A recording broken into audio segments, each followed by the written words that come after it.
and do it. Let's do it. Man, I really hope everybody just caught Big Marcel singing the Black Eyed Peas there. I tried to click the button just in time. But what is up, people?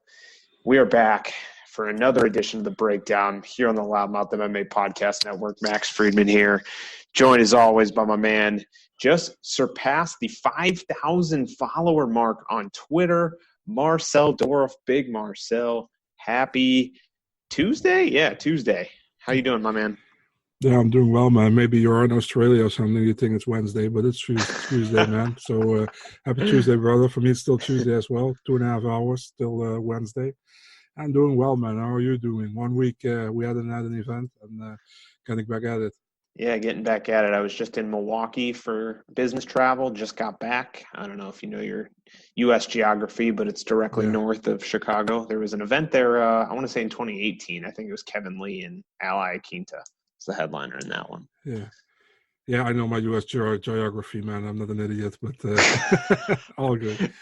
You know, it's funny because I'll talk to people on the phone as part of my job that are in, England or France or whatever, and then I'll mention a name of a state or a city, and they'll have no idea what I'm talking about. So I find myself needing to remind people that, hey, this is this place. I can literally name all 50 states of America, of the U.S., dude. Oh, so, yeah? You know the song? No, I don't know the song. I'm just... you just memorized it from school or something? If you ask me now, I maybe can name 42 out of my head and I forget 8, but I pretty much know all 50. So. Well, that's impressive, man, because I can name about 3 cities in the Netherlands, and that's about it. So let's do 3. Let's do 3. Let's see. You can't name Amsterdam, Rotterdam, and Maastricht. Well, that were the only 3 I did. I knew that. That's why I said it. I'll have to look up some more for our next edition. But nonetheless, we are back. We got a big event coming at you this Saturday. That's UFC 247. 2 title fights on tap. This goes down February 8th, 2020 at the Toyota Center in Houston, Texas. Big venue there. Everything's bigger in Texas, like they say. It's an event center that the UFC is all too familiar with. But before we dive into it, I want to remind all the loyal listeners to check out the Loudmouth MMA Podcast Network. You can find that wherever you download your podcast. Got a great lineup of shows covering all facets of MMA. The Not Safe for Work MMA show, which there really isn't anything like that out there. Fred Kirby, Kyle Steele, they kick back, let the F-bombs fly and just let it loose. Between the Links, always a great listen with the great panelists. We had MMA Junkies Nolan King and MMA Fighting's Jose Youngs this week. The UFC recap show, Early Stoppage with Craig Allen and John Franklin, All Angles, Off the Cuff, the Kyle Steele show. Man, we are growing. So want to make sure everyone click, subscribe, follow, check out the Loudmouth MMA Podcast Network if you are truly an MMA fan. Big Marcel, anything before we dive into UFC 247 and take a look back at our UFC rally results? Yeah, let me know. Okay. So week 2 of the 2020 event schedule saw Big Marcel taking home for the second straight week another victory. He went 8-4 on the evening. I went a modest 6-6. Big Marcel picking up 2 bonuses on the evening with Alex. You know what? No, you didn't pick up any bonuses last week. Sorry, I was looking at the week before. You didn't pick up any bonuses. You did pick up an underdog point with Michael Chiesa, as did I. And then we both hit on our lock. You had, I believe, my computer is just not agreeing with me right now. You had someone. I had Montel Jackson. Let's take a look. Who was your lock last week, Big Marcel? Do you remember? No, man. Let me check. I don't know, but I don't know anymore, man. Let me check. Was it Bevon Lewis? Was it No. Did you go with? You didn't go. Oh, you had Blades as your lock. Sorry, Curtis Blades. Oh, Blades. Yeah, that was pretty. You had someone. Yeah, I had someone. Curtis Blades. So you picked up a point there. Looking at the overall standings, so on the year after 2 events, Big Marcel leads at 15-8 to my 12-11. He's got 2 bonuses. I've got 1. We are tied with 2 underdogs apiece, and we are 1 for 2 on our lock predictions. So I'm really curious to see how those lock predictions turn out, because I feel like it's going to be right around like 50% or something, and that's supposedly the pick that we're most confident in every week. Yeah. Now, I know it was 2 weeks ago, Big Marcel, but anything you want to bring up with regards to UFC Raleigh? Damn, dude. Let me think. That's 2 weeks ago. I have to. The Chiesa fight he did pretty well in that fight, as we expected, right? Yep, we both picked him to win. Let's talk about Alex Perez. That was impressive. Very impressive. Yeah. Herbert Burns. Equally as impressive. What about Brett Jones? Brett Jones returning from the layoff, getting that win over Tony Gravely in one heck of a fight. We thought about picking that fight of the night, man, and we did it. Yeah. Arnold Allen picking up another win. He'll be stepping up for a big number in competition, I would guess, next. Hopefully we see that Josh Emmett fight rebooked. And then Curtis Blades getting it done with the hands in the main event, knocking out Junior Dos Santos. Dude, when that McMahon against Landsberg fight, I had to think about you continually, man. Yeah, not how I saw it going, but hey, she's a tough fighter to pick. Lena Landsberg is. When you think she's got no chance, she puts on one of the best performances she ever has, and then when you think she's got a dominant chance to win, she gets absolutely run through. So who knows? Yeah. But let's go ahead. UFC 247 coming at you, and we got one awesome fight to kick things off at featherweight. Austin Lights Out Lingo taking on Youssef Zalal. Lingo is the -200 favorite. Zalal is +170. And Big Marcel, we've seen this before. It's one of those last-minute 2 newcomer fights added to a card that maybe have lost a couple fights due to injury. I'm trying to think, ones that come to mind: Cody Stamann and Terrion Ware a few years ago, Chris Beal and Patrick Williams back in 2014. Bagdarell Dana and Haley Alatang and Trevin Giles, James Bachmann, perfect example. Yeah. So we see these kind of last minute newcomer fights, and that's what we have here with a pair of featherweights. Austin Lights Out Lingo, another stud coming out of Fortis MMA, 7-0 as a pro, 5 finishes. He's only 25 years old. His last 3 wins are knockouts under 30 seconds. Was doing a lot of fighting in the LFA promotion. Meanwhile, Youssef Zalal, the Moroccan Devil, he is 23. He's 7-2 with 7 finishes. He's coming off a flying knee knockout, but had lost 2 straight prior to that. He was supposed to fight on the Contender Series in 2018, had to pull out. UFC must be really high on this guy because only 1 fight after a 2-fight losing streak, he gets signed. Big Marcel, Lingo, and Zalal. How do you see this one going? Chase Sherman against Justin Ledet, another one. Was that a late kind of that? I don't know exactly, but I know I couldn't find a picture of Ledet. That's why I remember. It could be that now that you mention it, it does sound kind of like one of those last minute ads. I'm not 100% sure. Or Alexandra Albu against Isabella Badurek. Another example. Perfect. Yeah. So, sorry, man. Let's keep it on topic. I'm sorry, man. I'm always like that. Dude, it just shows you how big of nerds we are. We can just name 7 or 8 fights that were last-minute top regional guys getting matched up when they needed a spot to fill. Yeah. So we're starting with the Austin Lingo, guy from Fortis MMA. Everybody's very high on him. LFA, very, very hard hitting. How do you Tony say that? Sims, Steve Montgomery. There's another one. Damn, dude. Yeah. I don't know. Alex Oliveira wasn't. He fought Joey Merritt, who was but that fight was very last minute. Yeah. And what about that Swedish guy? What's his name again? After that sound with Bellator. Wasn't the same guy. Oh, Oliver Enkamp? Him? No. Sirwan Kakai? Oh, Sirwan Kakai against Danny Martinez, the Gremlin. Yeah. We just rattled them off. That's impressive. Yeah. So let's go. That's very hard hands. Austin Lingo. Very impressive in the LFA organization, which In his last 3 fights, he has a combined of 1 minute and 3 seconds. That's in 3 Francis fights. Ngannou level, Yeah, time spent in the cage right there. absolutely crazy. And he fought solid competition in Solo Hadley Jr., for example. He's fighting Joseph Salal. Salal is from Factory X. Had that flying knee knockout in the first round against Hernandez late last year. Like you said, came off before that of a 2-fight losing streak, but against solid competition.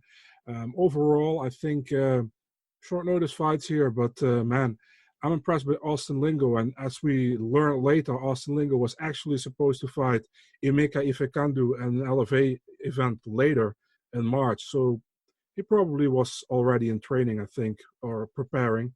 And I take Austin Lingo here. I think he gets it done in the second round via TKO. Yeah, I'm with you. I got to go Lingo here. I think comes in with all the momentum. He's going to have a great coach in Save Saud behind him. Great training partners down there. He's ready to go. Yep, Texas born as well, so should have the crowd behind him. Give me Lingo TKO in the second round as well. All right, the first of 3 straight bantamweight fights on deck here. Andre Ewell taking on Jonathan Martinez. Ewell slight favorite at -130. Martinez +110. And, it was funny when this fight got announced because I had actually gotten word that it was Ewell matched up with Journey Newson for this card. And then all of a sudden the opportunity, I guess, maybe to get more Texas fighters on the card because now both Martinez, a Texas guy, and Domingo Pilarte, another Texas guy, have broken up those 2 matchups and now have 2 separate matchups. So maybe that's what was going on. I don't know.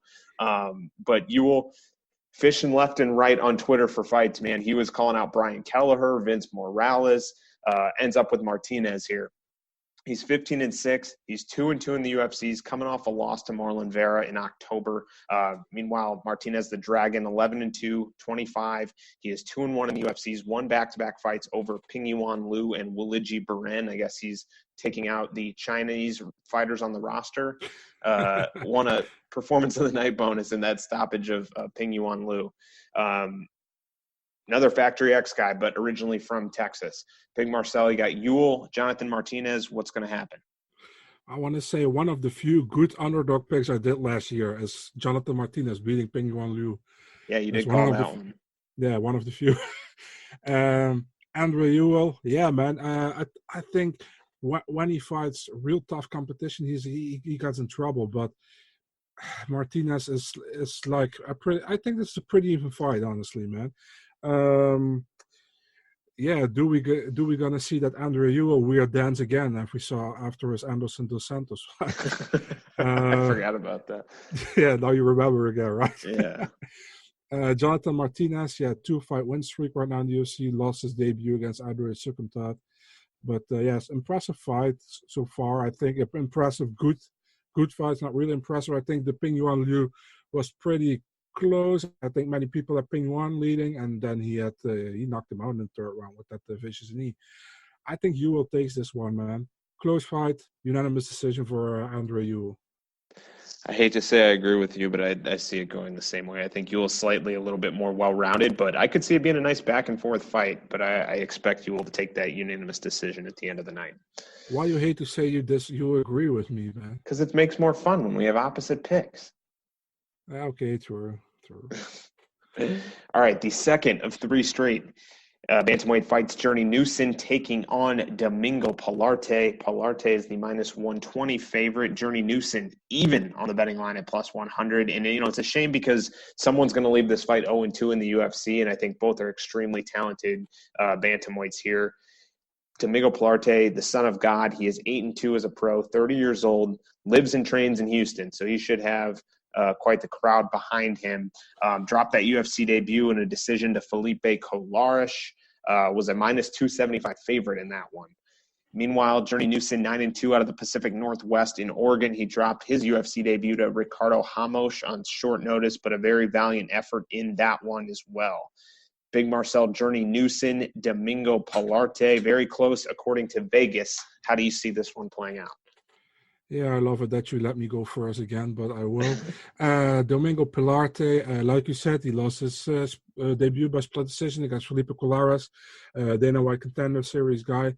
He got in trouble, I think, in the first round against Vince Morales, but he turned it around in the second and finished him via rear naked choke. Yeah. Jordan Newsom came in the UFC on short notice against Ricardo Ramos. He put on a decent fight, I think. He lost by unanimous decision, but he put on a decent fight. He had Ramos in trouble, I think, the first round, if I can remember correctly. I've been going back and forth in this fight. I was leading Jordan Newsom first, but I'm leading more Domingo Pilarte now. I'm taking Domingo Pilarte, this time winning by split decision. I like Pilarte to get back on track in here in his hometown with a unanimous decision. I think he stays long, and we see some of that those good skills from the southpaw stance that we saw in his UFC or in his Dana White's Contender Series fight. All right, headlining the early prelims on the card, another Texas guy, Miles Johns, taking on Mario Bautista in another close fight according to Vegas. Johns is the minus 120 favorite, Bautista plus 100, so he is even on the betting line. Miles Johns, Chapo, undefeated at 10-0. He's 25, also trains at Fortis MMA in Dallas. He is 1-0 in the UFC, winning that split decision from Cole Smith in Canada, a fight that Keith Schillen told everybody to bet the house on Miles Johns and barely eked out a decision, but I guess the bet did cash nonetheless. His younger brother, Elijah, someone to keep those eyes on too as he climbs the ranks in the regional scene. I believe he is on your prospect team for the Grand Prix, correct, Big Marcel? You believe that very well, sir. Yeah. EJ, Baby John's the guy. Many are high on him too. Bautista is 7-1, 1-1 in the UFC. He recently took a decision from Jin Soo Son last July, the Korean maniac, as I like to refer to him as. He trains out of the MMA lab in Arizona. Big Marcel, because you just complained about it, I'll give you my pick first. Johns has fought better competition and is in prime position to grind out a decision win here. Unanimous decision for Miles Johns. Take it away. So you were saying Johns against Bautista are finishing the early prelims. What you talking about, Willis? This is opening the televised prelims. It is? Yeah. Oh, I must have not adjusted once the other fight got pulled. My apologies. Sorry to our good friend MMA Forum guy. I did not double check your your schedule before going on this podcast. Okay, I do love your different strokes reference, though. What you talking about, Willis? That was fantastic. Thank you. So, yeah, Miles Johns, Fortis MMA guy, fought Cole Smith in his debut split decision win. Could have gone either way, but actually, Johns wanted to fight and Smith wanted to hold him down pretty much. So it didn't really matter to me that it was a controversial split decision. I was actually happy that the guy who wanted the fight won that fight. Mario Bautista, yeah, man, he defeated Jin Susan, and he's gone too soon, man, Jin Susan, because the UFC pretty much fucked him, man. Why did you cut this guy? Come on. He has 2 fights, 2 losses, but 2 fight of the night against Piotr Jan and against Mario Bautista. What do you want more? And by the way, I called this as fight of the night last time.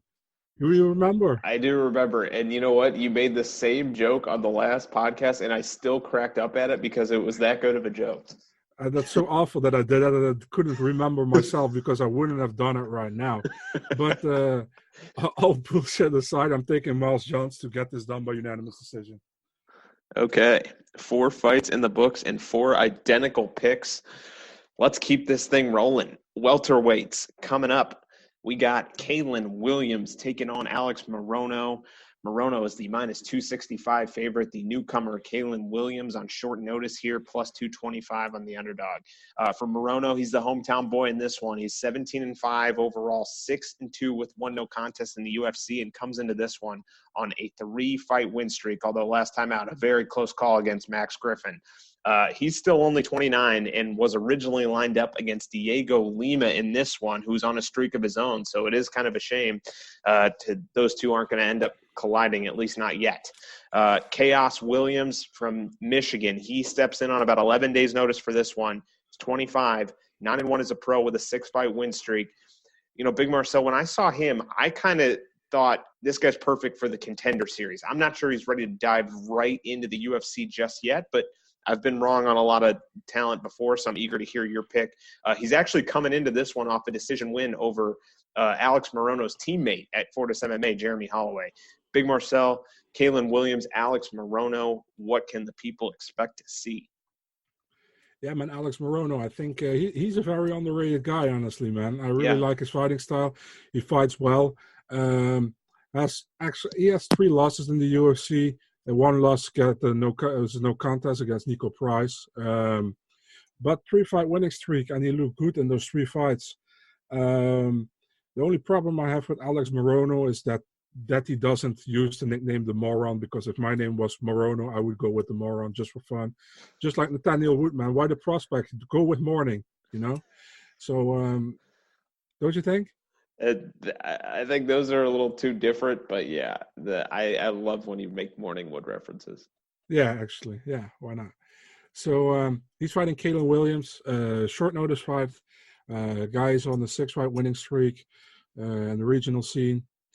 I think Morono is too experienced, too good right now to let him get surprised by a newcomer, although he's on a pretty big streak. I'm taking Alex Morono by what should I do? By a dominant unanimous decision. So yeah, not many people want to fight Morono because he's sneaky and dangerous, and he really doesn't shy away from a firefight. I agree with you. I kind of alluded to it, but I thought Kalen Williams more a guy who's, despite the great record, I would have liked to seen him on the Contender Series first. Morono, I think, gets it done. Here, I actually see him getting a finish, kind of similar to that Zach Otto fight, maybe a ground and pound TKO finish in late in the second. We seriously picked 3-0 on Fortis MMA in this card now. I mean, the numbers are favor you. If you picking against them, you're not looking at their body of work. Yeah. All right. So the first fight on the card with ranked fighters here, Andrea KGB Lee, sitting at number 8 in the women's flyweight rankings, is a -330 favorite over the number 7 ranked Lucky Lauren Murphy at +270. Andrea Lee, 11-3 as a pro, 3-1 in the UFC. She dropped her last fight to JoJo Calderwood. Very close fight in that one. She's from Texas, so should have a lot of crowd there, but trains in Louisiana, also does some work in California. Lucky Lauren Murphy is 11-4, 3-4 in the UFC, but in this run after The Ultimate Fighter, she's 2-1. Most recently knocked out Mara Romero Borella last August. That was a very clean, precise finish, man. That was probably the best performance I've ever seen out of Lauren Murphy. Actually relocated from the MMA lab in Arizona to Houston. So now is living and training in Houston with her husband, Joe. Big Marcel, Andrea Lee seems to be the favorite via Vegas. Not only is she a sizable -330 favorite, but opened up at -270. So that means that all the money's coming in on her. What do you think? What do I think? I think Andrea Lee is going to win this fight. That's what I think. Lauren Murphy, she's a veteran. She did pretty well in her last fight, like you said, against Mara Romero Borella. But she's also a big fan of Macy Barber, which I saw in one of her most recent tweets. I think Andrea Lee has the future. She's more dangerous, definitely on the feet. On the ground, probably as well. I don't know. I'd go with Andrea Lee all day in this one, man, honestly. Unanimous decision win for her. Yeah. As good as Lauren Murphy looked in her last fight, I can't look past the 6 other UFC fights she had prior to that. So I got to go Andrea Lee, too, by unanimous decision. By the way, where she's training now, Lauren Murphy? A smaller gym in Houston. I'll have to double-check the name. But I heard I heard an interview with her. I believe it was on UFC Unfiltered, and she had mentioned it, but I didn't recognize any of the folks she had talked about for her main training partners. All right. Well, headlining the televised prelims, and correct me if I'm wrong on this one, I'm pretty sure it is. We got middleweights here. Trevin Giles taking on Antonio Arroyo. Giles, the -135 favorite. Arroyo is +115. And Big Marcel, I'll just let you go ahead and kick things off. That's so nice of you. Trevin Giles, He came also over from the LFA, and we talked about that this a few minutes earlier. He had that short notice fight against James Bogdanovich in his UFC debut, Yeah, at which was at light, 205. which was at light heavyweight. He looked great there. Then he defeated Antonio Braga Neto, which is also a pretty good fighter. And then he got that 2-fight losing streak against Zach Cummings and Gerald Mearshart. In fights, I think he was pretty much doing well, but he got caught in the third Yeah. round. Then we go to Antonio Arroyo. He got signed from the Ultimate Fighter, from the Contender Series, defeating Steven Reckman. But in his first fight on the Contender Series too, yeah, I'm blanking on the name. Yeah, on his Diego opponent Henrique. there. Yeah, Diego Henrique. So he fought Steven Reckman. He won that fight via arm triangle choke. But like I said to you back then, Reckman shouldn't actually fight at middleweight, but he should fight at welterweight. So he got actually scheduled to fight so many opponents for his debut fight, and then he 3 separate opponent changes. That's never easy. Yeah, and then he fought Andre Muniz. He lost that fight via a pretty dominant unanimous decision. Trevin Giles, he's on a 2-fight losing streak, but he didn't look bad in those 2 fights, man. I'm going with Trevin Giles, and I see him winning this fight by a TKO in the first round. I think he's going back on track. So I got a couple things before I actually break this fight down. So going back to the Trevin Giles James Bogdanovich fight, do you follow Biggie Mike Rhodes on Twitter? Yeah, he's hysterical, man. So I think when that fight got announced, I tweeted something about it. He goes, because he's a middleweight, light heavyweight guy, so I'm sure he knows a lot about the different regional scene and knowing a lot of the fighters out there. He goes, his response was, "Are you kidding me? Botch, as in Bogdanovich, sucks. SUX, Trevin's gonna roast him or something like that, or smoke him." Okay. Which he was not wrong on his prediction. I just thought it was funny. That's a funny tweet. So you mentioned it with Trevin Giles. One thing you didn't mention, he is from Houston, so he is a hometown fight for him, but does come into this one on a 2-fight losing streak and was submitted in both those. But he also recently re-signed a new contract with the UFC, so he might be safer than normal coming into this one off two losses. Arroyo, though, has won 5 of 6. He dropped that debut to Andre Muniz after 3 separate opponent changes. Andre Muniz, meanwhile, won a jiu-jitsu tournament over the weekend and was wearing a rash guard for my gym, Team Redzvik, here in Chicago, which I thought was pretty cool. Sagipano, yeah. Giles, he looks good, but I don't know. I just can't trust him to get a win these days. I gotta go with Arroyo. I think he is a little bit more diverse on the feet with his strikes and strike selection. So Arroyo to get it done by a TKO, I think he catches him second round. Let me conclude this pick from Max. He just wants to have one different than me.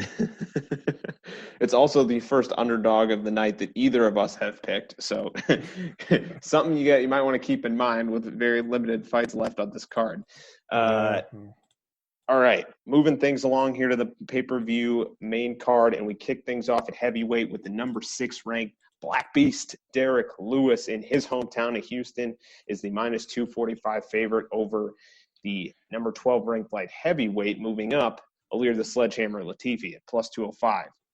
So Latifi, this will be the first time fighting in the UFC's heavyweight division after a 6.5-year and 12-fight run at 205 pounds. He went 7-5 in that stretch. He is a short, stocky, and powerful guy, but comes into this one losing back-to-back fights to Corey Anderson and Volkan Ozdemir.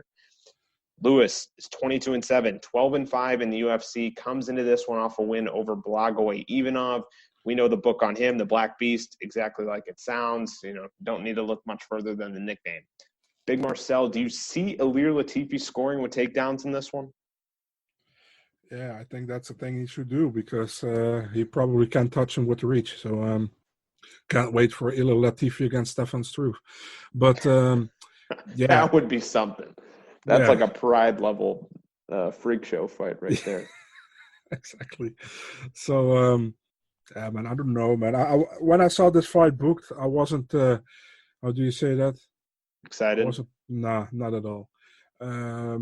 Derek Lewis loves to lose the first 2 and 2.5 rounds in his fights and then knock somebody out in the last few seconds.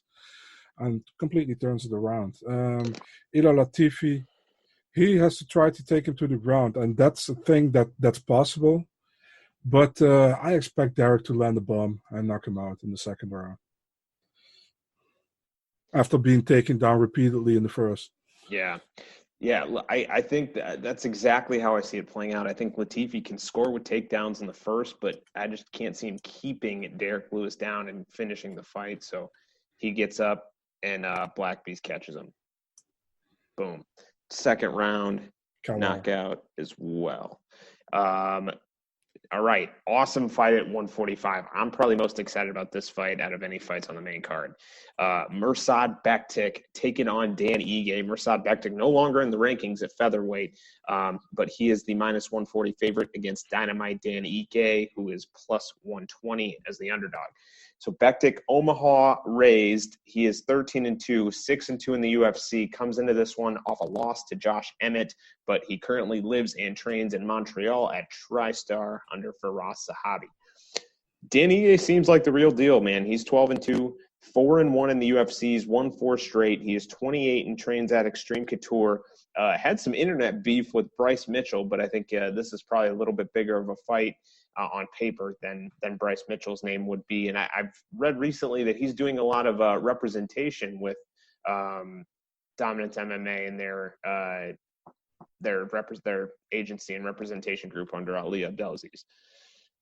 Big Marcel, Mirsad Bektic, Dan Ige. You excited for this one too? It's honestly the best fight on the main card. Yeah, agreed. I was actually surprised it's on the main card because normally the best fights the UFC loves to put on the prelims. So I was surprised. Don't look so serious, man. Break this down. Yeah, let's break this down. Let's hope I don't break you down. So Dan Ige, 4-1, like you said, he's impressive so far in the UFC. He's only lost to Julio Arce, but after that, very impressive fights. He got bonuses in his fights. That says enough. Kevin Aguilar, the latest win on his record, his last win, was pretty impressive. I don't know. I think I picked Aguilar to win that. So yeah, we both did, I think. Yeah. So, yeah, pretty impressive. Mirsad Bektic. The problem with Mirsad Bektic is that I haven't seen the same Mirsad Bektic after he got knocked out against Darren Elkins. That's a big problem. I thought this guy could be the next big thing at featherweight. Then he got knocked out against Elkins in the fight. He was dominating from start to finish until that head kick. Then he won against Godofredo Pepe by the body punch. He looked good in that one, but Pepe didn't look good in any of his last fights. The split decision over Lamas, okay. And then he got knocked out by Josh Emmett last time. So going against Dan Ige, who has the momentum behind him, who is does very well right now, I'm really favoring Dan Ige. I also have Dan Ige ranked in my featherweight rankings, by the way. Do you have Bektic ranked as well or no? No, I don't have him ranked right now. I have him probably at 16, so really close. I have Ige on 14, I think. So who's 15? Yeah. Arnold Allen? Let me check. I have it here. So. Yeah, let's hear it. I'm curious. I'm curious to hear your rankings. Let me see. I have Ige at 14, and I have Sodiq Yusuf at 15. Ooh, interesting. Okay. Arnold Allen I have at 12. You have Yusuf below Ige. That's interesting. Okay. Yeah. That's just an opinion, right? So, I'm taking Dan Ige here by unanimous decision. All right. Well, I think Ige is a fantastic fighter. He's on the come up. He's not going anywhere. He's going to be a ranked UFC featherweight someday, but I can't see him keeping Mirsad Bektic away and off of him. I just think that there's still some gas and oil in that lamp, and we might see some kind of that really heavy-duty offense that he showed in his earlier UFC career. So give me Bektic via unanimous decision in this one. Back up to heavyweight for this next one.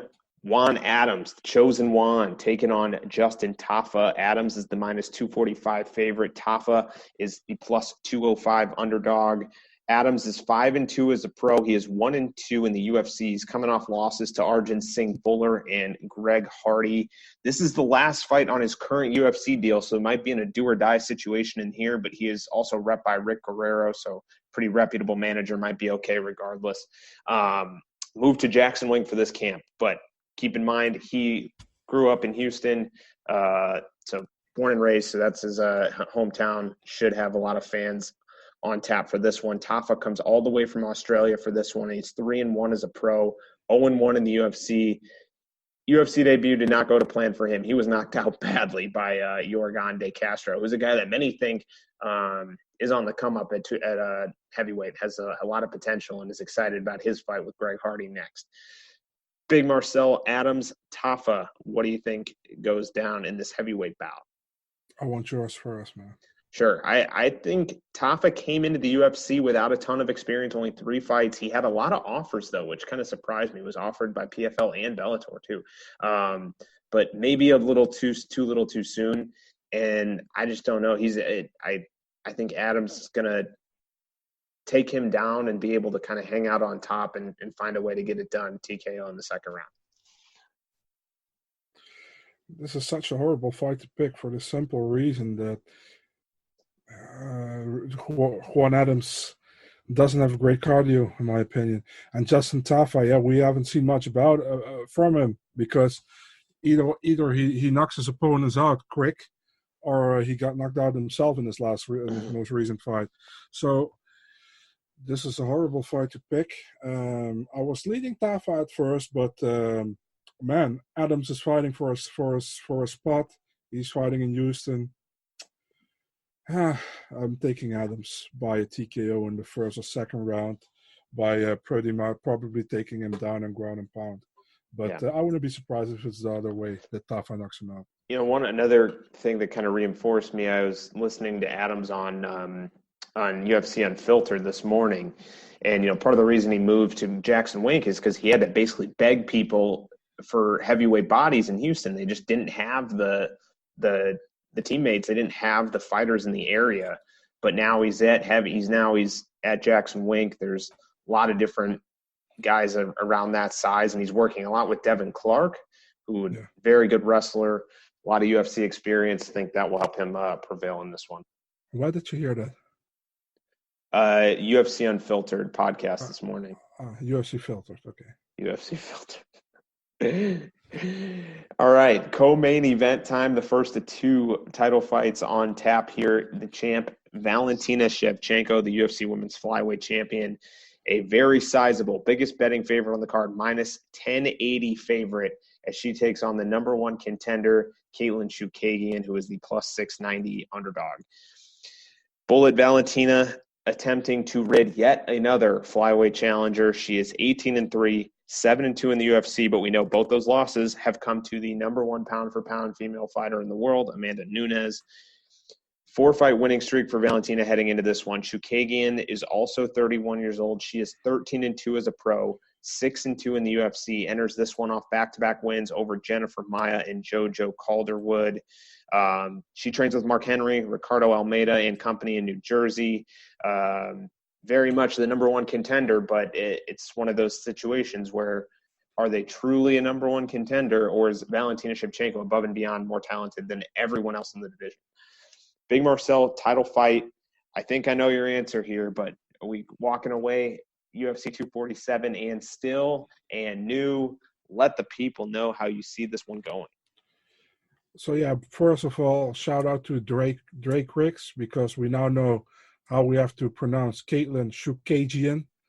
He asked her in the interview how he should pronounce it. So now we know. Chookagian? Chookagian, yeah. Chookagian. Okay. So now we know. Chookagian. The thing is, she mostly does enough in all of her fights to win, and the ones she doesn't do enough, she loses by split decision.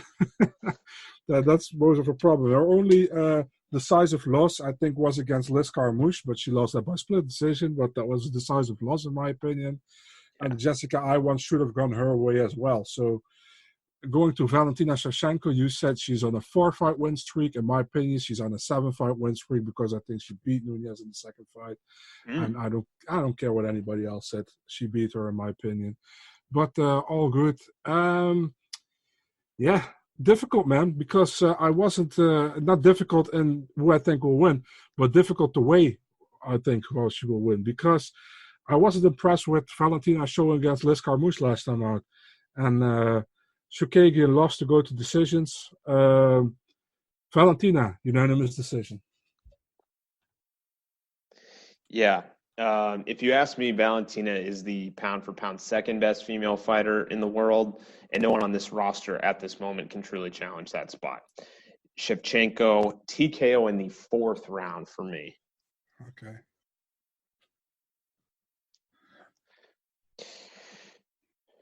It's time. 5 rounds in the UFC's light heavyweight division for the UFC Light Heavyweight Championship. Johnny Bones Jones is a minus 455 favorite against the number 4 ranked light heavyweight Dominic Reyes, who is the plus 365 underdog. Big Marcel, I will let you kick things off here in the main event of the evening. Yeah, I can go do very difficult here, but the thing is, John Jones is a complete MMA fighter. Reyes is a great fighter as well. He's a talent, but Reyes doesn't have the wrestling credentials that John Jones has, in my opinion. No, and that's a big part in this. Yeah, and this is going to be a big part in this fight, I think. If Reyes can catch him early, he can definitely knock him out. But will that happen? I don't think so. I think Jones is a smart fighter. He will take him down and probably ground and pound on him. I see John Jones winning this fight by TKO in the 2nd round. Wow, you think he gets a finish? Yeah. Interesting. Yeah, Johnny Bones Jones, one of the greatest all-time light heavyweight champion, 25-1, although we know he's really 26-0. Last year, recaptured and defended the belt twice. Last July, took out Thiago Marreta Santos. Reyes, big boy with heavy hands, 12-0, unbeaten, but holding some big wins in the UFC. Like you said, he's a great talent, but he's not ready for this fight. I mean, even if I think Reyes can probably beat a lot of the guys on this UFC light heavyweight roster, but John Jones is not one of them. Reyes, big and athletic, but Jones has seen every single type of fighter that there is. So I got to go Jones, unanimous decision. I can't see anyone right now even coming close to challenging him and making it a legitimate fight. Big Marcel, it's bonus time, and it's my turn to hand out fight of the night first. And looking down the lineup, I'm going to go a little bit out there, but I'm going Andre Ewell and Jonathan Martinez.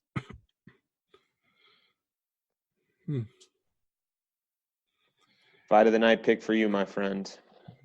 Dan Ige against Mirzad Bektic. Okay. Because we both only have one underdog picked on the evening, our default underdogs of the evening for you are Dan Ige, and for me, Antonio Arroyo. So performance of the night bonuses, Big Marcel, you're up first, hand out 2, and then a backup 2 in case we don't have a fight of the night. John Jones, Derek Lewis, Austin Lingo.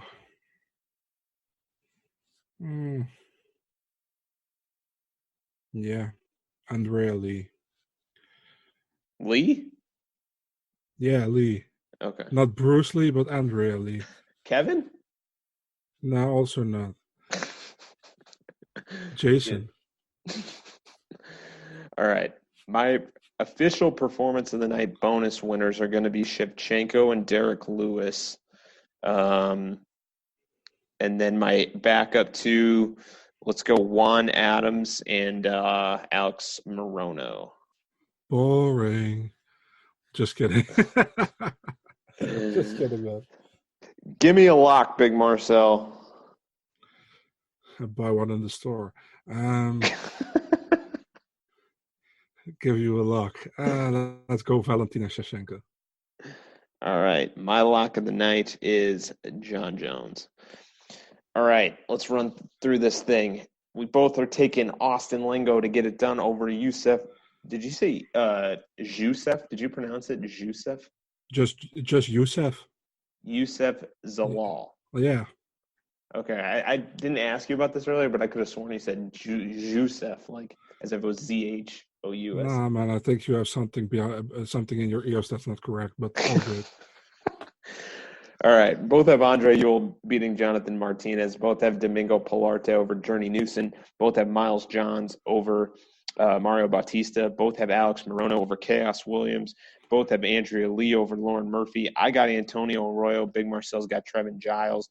Both got Derek Lewis over Alir Latifi. I got Mirsad Bektik. He's got Dan Ige. Both got Juan Adams over Justin Tafa. Both have Valentina Shevchenko over Kaylin Chukagian. And both have John Jones retaining over Dominic Reyes. Big Marcel's fight of the night is Dan Ige and Mirsad Bektik. I got Andre Ewell and Jonathan Martinez. His picks for performance of the night bonuses are John Jones and Derek Lewis, with his backups being Andrea Lee and Austin Lingo. I got Valentina Shevchenko and Derek Lewis as my picks, with Juan Adams and Alex Morono as my backups. Underdog of the night by default is Antonio Arroyo for me, Dan Ige for Big Marcel, and lock of the night I got John Jones. He's got Valentina Shevchenko. Big Marcel, you excited? Where are you watching this fight? Just at home? Just at home, man. Just at home. In the wee hours of the morning on Sunday, and yeah, I'm not happy about it, man, because my team is playing at how late is that? It's pretty much 1 p.m. and this card is ending at 7 a.m., 7:30 a.m. So I can. That just sucks, man. But so you get about 5 hours of sleep, and then you're waking up to watch your team play. Yeah, pretty much. Yeah. You're an animal, man. I saw Veronica TV was in. Isn't that what it's called? Veronica TV. Yeah. Was in the headlines the other day. I guess Dana White's been in discussions with them for something. Dana White said to them, like, yeah, we can definitely do a big title fight in the Netherlands. And then all these people are like, oh, they're going to do maybe a big title fight in the Netherlands. It's not going to happen. Don't be stupid. Their chance to do a title fight in the Netherlands was with Jermaine Durandamy. Yeah, exactly. But it's just not also not. Listen, Jermaine Durandamy, she's great, but that's not a big title fight in my opinion. A big title fight is John Jones. A big title fight is Khabib. A big title fight is Israel Adesanya, for example, against Robert Whittaker, against Romero. That's a big title fight, but that's not going to happen over here. You know, that's in my opinion a big title fight, because that's just another bullshit thing what Dana White said, and everybody over here is like, oh, we should go to there. We should go to there. Listen, man, we didn't even get an event since 2017. So why the hell they will do a big fight over here? We can be happy if we get a fight night this year. Probably not going to happen. They promised us last year one. We didn't get one. We don't want to get one this year because they go 2 times to Russia. They're going to England. They're probably going to France. They're probably going to Scotland in July. So, yeah. Speaking of England, I hope to see Ross Houston sign with the UFC now that he's a free agent, but me too. We will see. By the way, what's this thing with the England co-main event, man? There is not a clear co-main event on that card. There's not. I don't know. I don't even know if they've announced it. Now, should be Stewart against Vettori if you look at the card, but probably that fight will be on the prelims, UFC knowing. So, I don't know, man, what they're going to do. But Ryan Spann, Paul Craig, maybe Ashley Evans Smith and Molly McCann. Yeah, that's the one I expect, honestly. Yeah. But I don't know. I don't know. Hopefully we get another big fight that serves as that co-main. Let's be honest. Let's be really criticizing here a little bit. What do you think about this pay-per-view? Is this pay-per-view, which will be happening on Saturday, is it worth $70 of your money? No, and I'm not going to pay $70 for it. Yeah, and I agree with that, man. And I don't know why they are doing this. They're doing like they're like we're doing 3 or 4 big cards every year, you know, and all the others we're doing like 2 big fights or 1 big fight headlining, and we fill that up with. Well, I don't say it's bad fighters, but those are not the people. Those are not how do you say that? The not people the you see. the superstars, the big names. Yeah, exactly. I mean, no disrespect to Justin Tafa or Juan Adams, but both guys lost their last fight, and they are on a pay-per-view right behind or right before the title fights. Man, I mean, what are we doing here? Yeah, we'll see. Hopefully the card delivers, but Yeah. It's just the how do you say that? The bout orders are just weird, man. Also for the UFC Raleigh card, also a weird bout order. Um, I don't know what's up with the people who are doing that. And Dana actually saying they have a certain way they're building up where somebody fights. I want to know what that way is because it doesn't make sense at all. Yeah. Uh, I think a lot goes on in that whiteboard room that, it's a lot of big ideas, but not as much kind of pen to paper, if you know what I mean. Dude, I want to have a little drone in that whiteboard room, and I I would just want love to to see. see that. Yeah, exactly. It's like Dana is like, oh man, that guy is good. Did you saw him? And then Sean Shelby is like, yeah, but he lost the last 2 fights. But he's good, man. Did you saw him? He's awesome. Let's put him on the pay-per-view. And then Sean Shelby is like, dude, he didn't do that great. Yeah, but I love him, man. Put him on the pay-per-view. And then Sean Shelby is okay, put him on the pay-per-view.